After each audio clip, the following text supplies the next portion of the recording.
Teammates, we are back once again. If this is your first time listening to the Move Swiftly podcast, welcome to the show. Welcome to the number one show on innovative teamwork. Great to have you. To my regular listeners, we are here again and again and again. It has become the expectation now, right? You guys have understand the expectation. We get people on here, whether it's myself speaking by just solo, doing a solo episode, or do I have a guest? We are here to serve you. We are here to give you some information that is going to be beneficial towards your future. Today, I have the franchise maven, Mr. Greg Moore, who is about to give us an absolute masterclass on franchising, how to build your business, and really understanding if the franchise is for you or if it's not for you. And I myself, having been a part of several fitness franchises that have gone under and seen owners that have not done their job, I got to tell you, I am super, super pumped to have this conversation with you, Greg. So all that being said, welcome to the show. Thank you for having me, Aswan. I really appreciate it. Yes, so let's just get it started right, right where you actually started. I believe you said you started at a Taco Bell. And much like my first job was actually it was network marketing, but it was at a Washington sports club that was franchise. It was underneath a company named Town Sports International that had Boston Sports Club, Philly Sports Club, New York Sports Club, and Washington Sports Club. So when you step into these new jobs, you're not doing it for the money, but you're learning the structure along the way and things like that. So I'm really curious to know, what kinds of things did you learn when you were there? What made you go there, and then what made you kind of expand? And I'll kind of give you the open slate to walk us through that. Thank you, Aswan. So Taco Bell, that was back when I was in high school. Yeah, So first job a lot of us got were in fast food. Mine just happened to be Taco Bell. I think I knew the owners or they were hiring at the time or something like that. right. But I stayed there for a while and I moved up in it. And I was working for a lady named Kathy. And I came to find out that Kathy actually owned 50 Taco Bells throughout the Sacramento, California area. Wow. And she was a master franchiser. So Wow. I moved my way up there. I ran her restaurants. I helped her build up her teams in her various restaurants. So that was my first foray into franchising. Mm-hmm. Now, what would you say were the major takeaways from that experience? Because one of the things that does, especially when you're talking about those fast food chains, one of the things that a lot of people don't understand, that they have to understand when they're getting into business that their own is that on their own, is that you can go to a McDonald's in Sacramento, you can go to McDonald's in Missouri, you can go to McDonald's in Florida, you can go to McDonald's in DC. The number two meal is going to be the same, the exact same thing every single time. And this is why they are guaranteeing that you're going to make money because they're so confident in their system. What did you learn by that person? Please just, kind of talk us through some of the major lessons that you took away from the fact that you had a lady that owned 50 of them and was probably walking around like you wouldn't even know you wouldn't even know how much she's doing. You know what I'm saying? Like just walking around, doing all these great things. Walk us through some of the things that you learned when you were starting to really be mentored by her and things like that. It was really great because what she would needed me to do was just build up her teams. She just needed some good management in there to build their teams. All And right. the easy thing about it was going in there is they had Taco Bell in any franchise, they have any good franchise, they have all the processes and procedures for you to Mm-hmm. run. The exact recipes, when to cook things, how Wow. long to cook them for. So you could go into any single one that you wanted to manage it, and it was Mm-hmm. going to be exactly the same every single time. Just like you mentioned, as one that the McDonald's every time you go in there, the meals are going to be exactly the same. Same with Taco Bell. So it was really simple to operate those because of the fact that all of those processes and procedures, recipes, how much food to order, you had your inventory sheet. Oh, real simple. Check off boxes, get this, buy Mm-hmm. this, stock this up to this level. You're good to go. You're going to have this many customers. You're going to need this much food prepped ahead of time. Really great. So the only challenging part was, of course, just building your teams on there, and that's Yeah. where I came in as I helped her build up her teams. But I really liked just the simplicity of the franchise model in that everything was already laid out for you. Everything you do throughout the day, each hour of the day, you know that there's certain things that need to be done. So you just have a little list, check off list, just go through the list, check them all off. It's done. Good. We're moving on.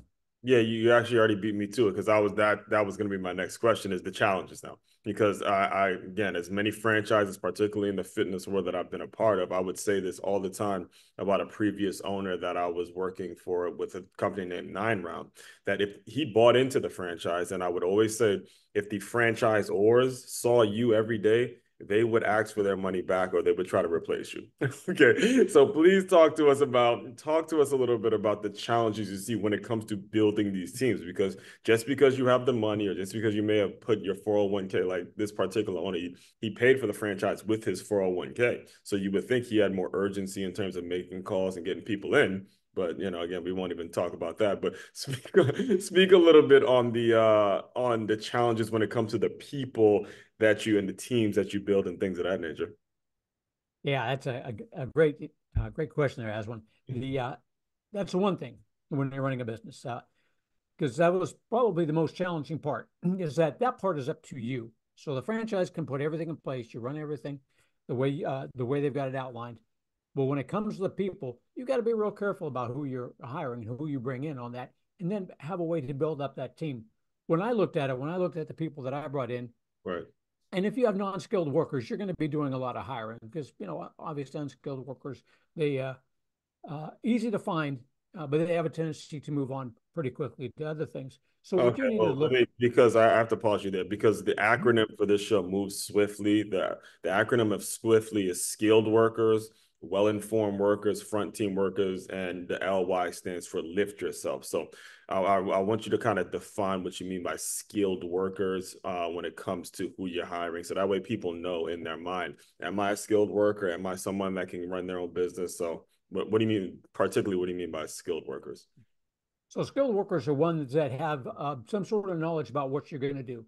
So if you go into like a fitness, which you're referring to as one, Mhm. on that, they've got some knowledge of how to generate a class, how to create a class, how to do the fitness workout, mechanics. They do a little bit more about mechanics. So they've got some background in running automobiles, fitness. They have some background Yeah. in the fitness industry as well.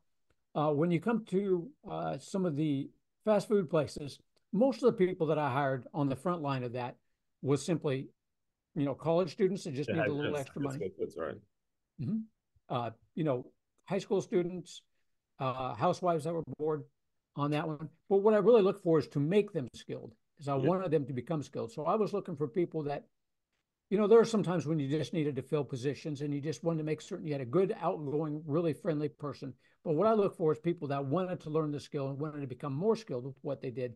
So I was looking for leaders. I was looking for people that wanted to move up Yeah. within the company itself Hmm. so that I could help them become more skilled Yeah. at leading other teams on Right. there. So I tried to find the ones where I was looking for uh, somebody that had motivation to move up a little bit further than just being Right. that online worker, a simple one like that.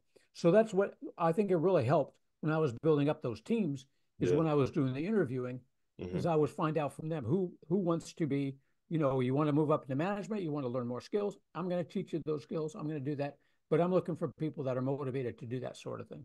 Yes, and that's actually I'm so happy you brought that up because it's taken me back to just because you may be the cashier, just because you may be working at a fast food place does not mean you can't inspire or aspire to do some major things. I'll give you an example. There was a 7-Eleven that I would go to frequently by my aunt's house, right?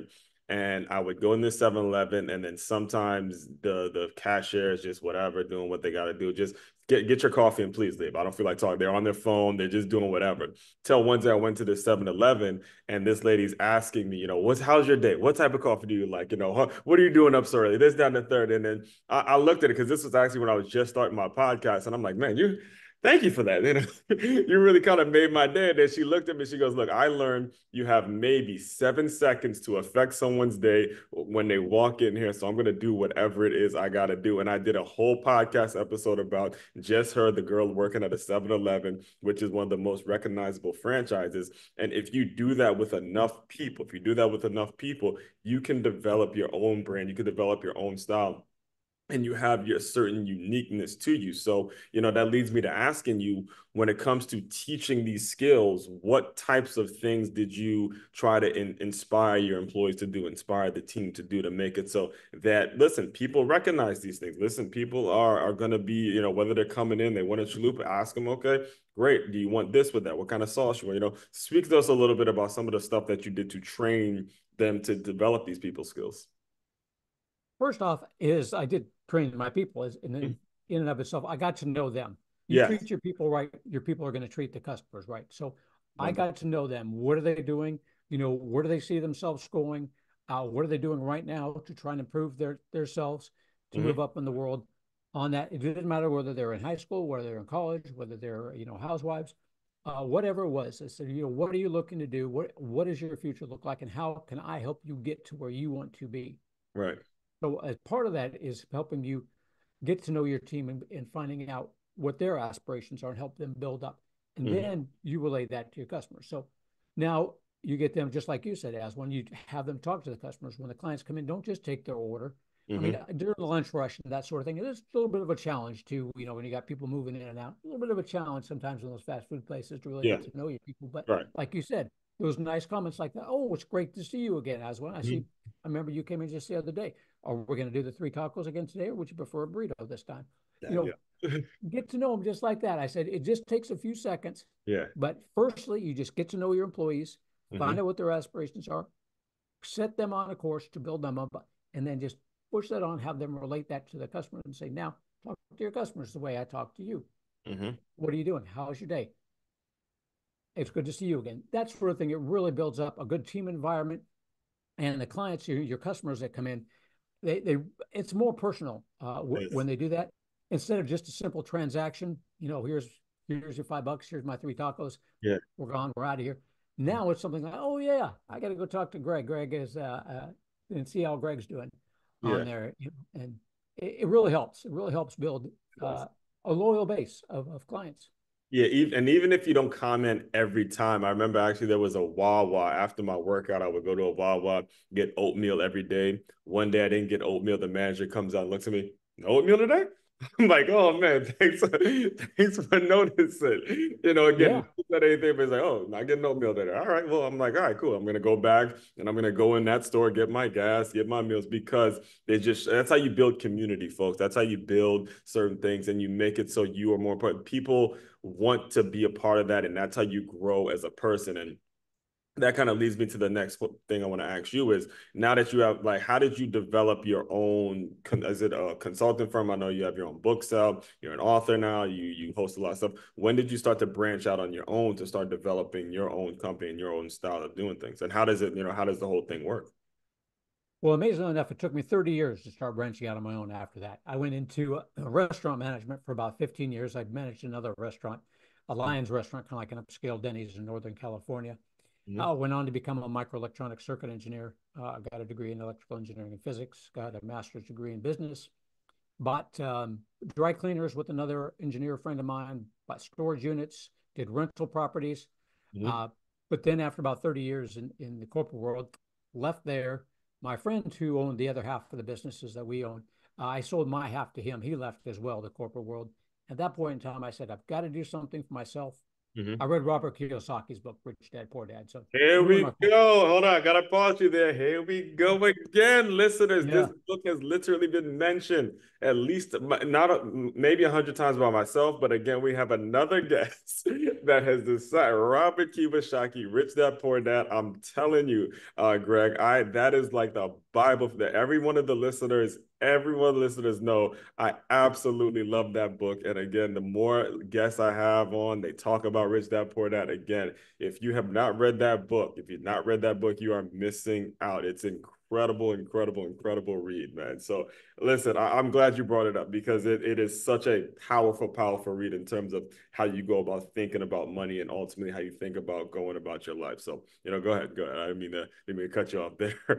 Well, all right, Aswan. If you're in the corporate world, just forewarning, it will ruin your corporate life if you read that book. Ruin mine. He's ruined many a corporate career. That was it. So I Yeah, had to get out of an there, and I said, awakening, because he teaches you, man, I have it within me to put my money in the right way, in the right direction. I don't have to depend on anybody else to the point where, again, if you're reading it in the corporate world, you're like, man, I don't need you to teach me. I know how to manage my money. I could branch out on my own and I could do it with the right steps, the right process. That quadrant he has is just absolutely fascinating. It's Yeah, fascinating.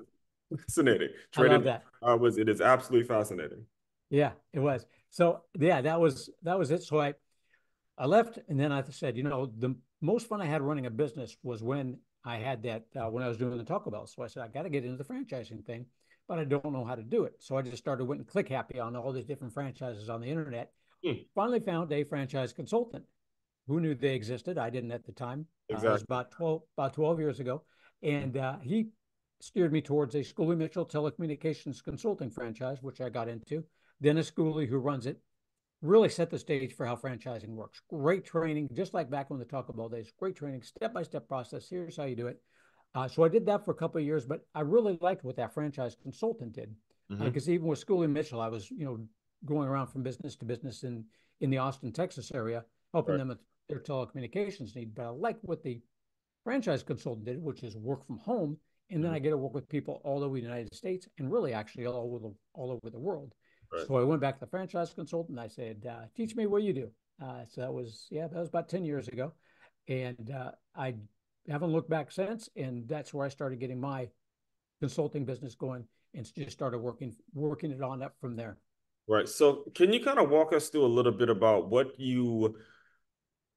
I'd say what you would consider a an opportunity to be in franchising for people, because a lot of people, it's so much confusion out there, and that people want to grow, they want to make money. I remember actually being approached by someone that told me network marketing is a better form of franchising now, given the fact that we have so many ways of communicating with each other. There's so many MLMs out there. There's so many things now in which can lead to people growing their business. I even look at sometimes social media groups as a form of franchising, because people can get their own profile, that you can teach someone how to do their own profile. So walk us through a little bit about, what exactly you consider a franchise, and then where the opportunity, how someone looking into a franchise what they should be asking themselves in regards to what the opportunity would be for them, and if it's something that they should actually pursue. Because again, like my previous owner, he's good in fitness, but when it comes to making calls and getting people in, he wasn't good at that. So that wasn't the franchise for him per se. If he had known that going in, then maybe he just becomes a trainer and doesn't actually spend his 401k on this facility. So I think it's important that we give that clear indication for people as well. Okay, perfect, Aswin. Mhm. A franchise, you are renting the business model. That's what you get. It's a Oof. business model franchise. You're renting that business model. The franchise has already gone through and made all the mistakes for you. So you don't have to make all the mistakes again. They've got it all planned out, step by step process. You come in, we're going to teach you how to do this. So you want to get involved in a franchise. Not all of them are like the brick and mortars we talked about. Some of them are like the Schooley Mitchell that I discussed. So you have your brick and mortar franchises. That's going to cost you the big bucks, 250,000, 300,000 on up. You're going to need about a $300,000 to $500,000 net worth. Prime real estate location, you build it, it will come. General theme. Service industry. Service industry, anywhere like my franchise at Schooley Mitchell was about 100,000, 80, 100,000 at the time. You can get in for about 150 Now, would a service $1,000, give or industry take, depending on if you need it. would service industry be an example, like a truck, like a air conditioning service or a trucking service, where they're going and they're like, let's say I call, I'm trying to think of a name, like the thing they put glass on, windshield glasses. Can't even think of the name of it right now. The basically they'll come Safe light. Safelite, yeah, Safelite will come to you and they'll fix your glasses. So that would be an example of a service. Okay, cool. Yep. So home services, anywhere from outside, taking care of the grounds, maids, uh, windows, siding, kitchen remodeling, bathroom remodeling, tutoring, senior care, dog sitting, dog walking, all sorts of different things that you can do out there in the service industry. Any franchise that you get into, almost any franchise you get into, you can have a one-time franchise fee of around $50,000, give or take. Mm-hmm. Okay. That gets you all the training, everything you need to know how to do it. It doesn't matter which franchise it is for the most part, whether it's the big brick and mortar places or the service industry, around 50,000 is going to be your franchise fee for a great franchise on that one time. The rest of the investment is what it takes to build that business up on that. You don't have to do these full time. There are many that you can do semi-absentee, 10 to 15 hours a week, manage the manager, manage the profit and loss statements on there.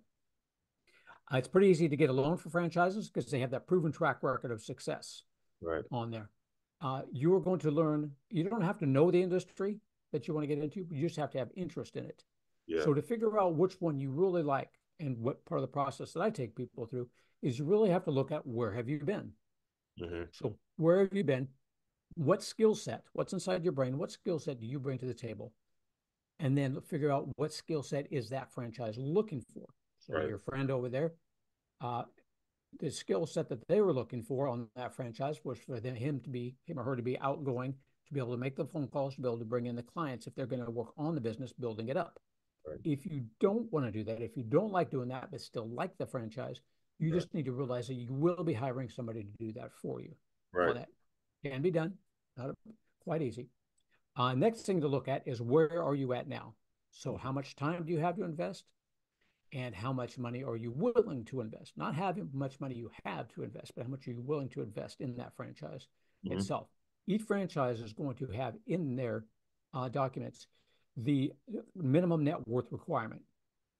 So any great franchise, if you don't meet that minimum net worth requirement, they will not consider you for a franchise because they don't want you to run out of money. So make certain you take a look at that. You will be talking to many different franchisees along the way on there. So always remember to talk to as many franchisees as you can before you sign any agreements or decide to get involved in that franchise. Get to know that. Are there any surprises on that total investment?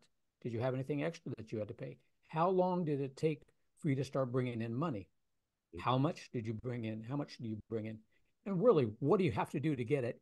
Picture yourself doing that. If you can picture yourself doing what it takes, especially if you talk to the franchises that are making the most money, and you can picture yourself doing that, you're probably on the right track for something like that. If you can't, again, hire somebody to do it for you or move on to another franchise. And then the next step then is, where do you want to be 5 to 10 years from now? And what is that franchise going to do to help you get there?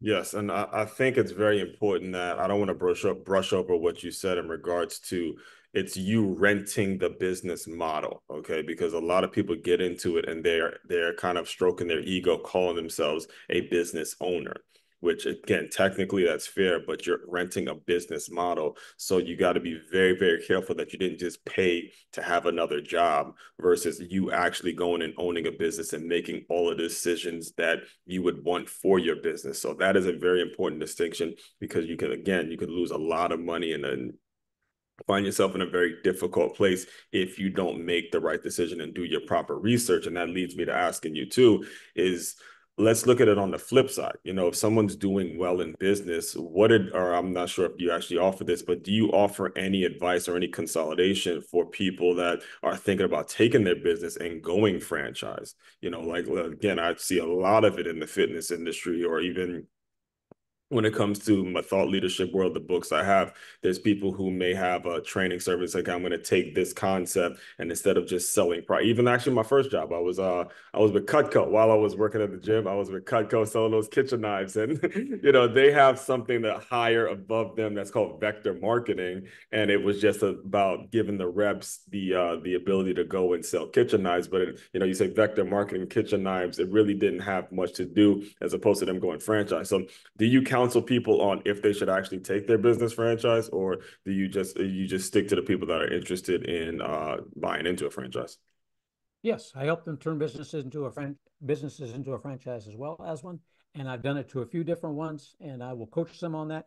Basically, you want to turn your business into a franchise. Probably three things to consider when you're doing that.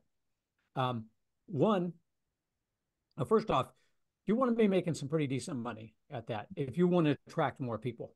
Now, these are just three recommendations. These are not set in stone. We've had franchises that didn't do this and they still made it. Right. But one, you want to be bringing in net profit of around $100,000 or more, because then it looks good to people who are thinking about getting into it. Okay. The second thing is you want to make certain that you've replicated that business. You've reproduced. Let me put that back. Yeah. You want to make certain. Say it again. You want to make certain that that business can be used by as many different people in as many different cities and states as possible. Mm. that'll also give you more of a pool of potential franchisees to get into. Now, there are boat rental franchises out there. Obviously, there's some areas in the middle of the desert where a boat rental franchise is not going to work, but they still work just fine because there's enough cities Mm-hmm. in states where that'll work. So think of that. And then the replication part, if you've already reproduced it one or two times and shown that you can, so you have two or three locations, that's a great plus. So Okay. putting those things together, 100,000 or more, it can be used in many different, whatever the service or product is, can be used in many different cities and states. And Right. you replicated it. You put those three things together on that, and you're going to have a really good pool of franchisees. You don't have to have all those things. You don't have to have all three of them. You don't have to have any of them. You can still make it. It just makes it more appealing to people when you've done those three things. Right. Now, has there ever been with the experiences that you've had, has there ever been like a great deal of conflict that you've had to sort of resolve between the franchisor and the franchisee? Meaning, like, I'll give you an example. At Nine Round, so at Nine Round, the social media thing was a big deal because you don't want to be putting the workouts out there for an Orange Theory somebody else to see. There's a lot of because the workouts come from corporate or whatever. So when it came to us putting it on social media, the corporate people, the franchisors would always see it. And there was a time where we were recording a workout, and the owner of the Nine Round noticed that the old logo was on one of the punching bags. So she immediately gets at the owner and says, "Hey, we need to switch that logo," and that was going to cost him a couple $1,000s to get the new bags and all that kind of stuff. And you didn't have the profit to make it and all that kind of stuff. So can you speak a little bit about, or if there is any situations where there's conflict, or do you help sort of guide people when it comes to the conflict between the franchisee and the franchisor? I do not at Oh, all. Once they become a franchisee, the franchisor takes over on that one. That is, however, something to yeah, keep in mind as one, because at some point in yeah. time, any franchise that you work with may change their logo. So in a smaller business, service type business, it's not quite a big of a deal because you don't have as much to change. But if you're looking at a brick and mortar place and Mm-hmm, they decide they want to change their colors, you're going to have to redo the whole thing. So mm-hmm. look at that franchise agreement on that. And this is where a good franchise attorney comes in Yes. and make certain that there's nothing in there that says that, within the next 5 years that you have to have, they may change something, they may adjust something on there. And get it added in to the franchise agreement that you don't want to change anything. It may or may not work. There's some things that you can add into a franchise agreement. There's many things you cannot. But that's where a good franchise attorney comes in, look over your paperwork, let you know what you're getting yourself involved in. Exactly. And if that logo changes at some point in time with the franchise doing it, you will be changing everything that has on that logo. So that is one thing to keep in mind when you're doing that sort of thing. Absolutely. It is important. Again, I can talk to you for days and days in terms because I've seen it from every level. I've seen it from the employee level, seen it that franchisee level, and then the franchisor level. There's so many things that are mixing in there that you have to be really, really careful, and you got to have that paperwork right. Get your franchise attorney to look over it. Talk to as many people as possible because this is a decision that you're going to have to live with for a very, very long time. And that I do want to make sure we talk about your book a little bit. Real Freedom, Real Freedom. Just the title in itself is very powerful. So, can you speak on just what's in the book? What can people expect about the book? How did that project come about? So after about 10 years, as one, I've been doing this and I've been getting a lot of the same questions over and over again. Yes. And franchising isn't right for everybody. I look into it with many different people, and many people decide franchising is not for them. So I Right. decided to put everything that I did that I'm going to work with you on down in the book: how to investigate that franchise, what to look for, answer all the questions that people ask me on a regular basis. I've got it all down in that book with Mhm. real world examples of the people that I work with. That way, people can pick up the book ahead of time, get to know me a little bit, get to know Mhm. the franchise investigation process, and then I think they can make it a bit more of an informed decision one way or the other, whether franchising is right for them. But it's really step by step. What do you look for in a franchise? The funding opportunities, make sure you have a franchise attorney, franchise disclosure documents, and what we just discussed earlier as one. The very last chapter is about turning your business into a franchise. Yes, and so with all that, what do you see as the next phase to your business, or what can people like? How do you see it growing? What is going to be next? How can you serve people? Like, what do you see it sort of turning into in the next 5 or 10 years? I will continue to help people, uh, corporate refugees, quite a few, A lot of people these days are getting out of the corporate world, especially after being That's around a for, term right yeah, there, corporate refugees. Maybe yeah. that's a great term. So yeah, corporate, just like myself, corporate Yeah. refugee, get out of that one. I help a lot of those, and I'm turning more people with their businesses are turning it into a franchise as a way to grow. So I will continue helping them do that as well. Okay. And what's the best way for people to get in touch with you? How can they reach out if they want to hear more? Where do you send folks? Franchisemaven.com, my website. That's franchise, M-A-V as in Victor, E-N.com.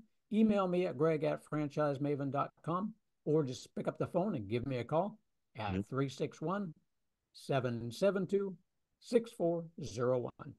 All right, and that will also be included in the show notes as well. So, Greg, the way I close out all the shows is I want you to use your imagination a little bit. You are the version of Greg that is stuck in some corporate 9 to 5. You just are a little annoyed, not a little, very much annoyed and tired of your day to day. You're tired of doing this stuff. Rich Dad, it's right before you read Rich Dad Poor Dad, actually. So pretend that version of Greg has come into the Zoom room. Just give him some words of encouragement and we'll officially close. Good to have options. Don't give up on yourself. You've had many, many great experiences in life. Somebody out there is looking for you to utilize everything that is inside your head. So go for your options. Look for your options. Franchising is one of them. Look at it. Maybe it is right now. Maybe it's not, but it's good to have options, and your experiences are golden. Oh man, love that, love that, love that very much. As promised, listeners, I told you you're going to get a masterclass on franchising. I told you you're going to get a masterclass on what you should be doing, even if you are that low-level employee that is maybe giving people coffee every morning. Do it with some purpose, do it with some passion, do it like you care about somebody, all right? And it's important that you as a trainer or someone who is that manager pay attention to not just your customer, but pay attention to the people that you bring in and make sure you are committed to self-development. That's what this show has been about from day one. Commit yourself to self-development, because wherever you sort of land in the working world, there's always an opportunity for you to grow in that. So all that being said, Greg, I appreciate the work you're doing. Appreciate having you on. Looking forward to staying in touch with you. Everyone out there, fellow teammates, continue to move swiftly. We will talk more soon.